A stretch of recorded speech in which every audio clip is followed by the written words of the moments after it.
అమ్మా పార్వతమ్మ గారు నమస్కారం అమ్మా, బాగున్నారా? బాగున్నాను రాఘవా. నీ గుళ్ళో నా మనవడు మనవరాలు ఏమైనా ఉన్నారా?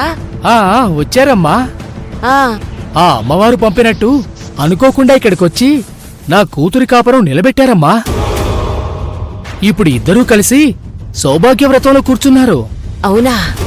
ఇదిగో రాఘవా, అక్కడ మీకు ఒక పెద్ద ప్రమాదం వచ్చి పడిందయ్యా.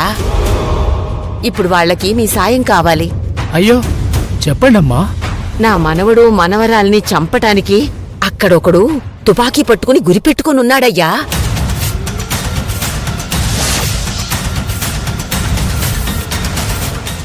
అవునా? ఎక్కడమ్మా? ఎక్కడా? రాఘవా, పెద్దగా అరవబాకు.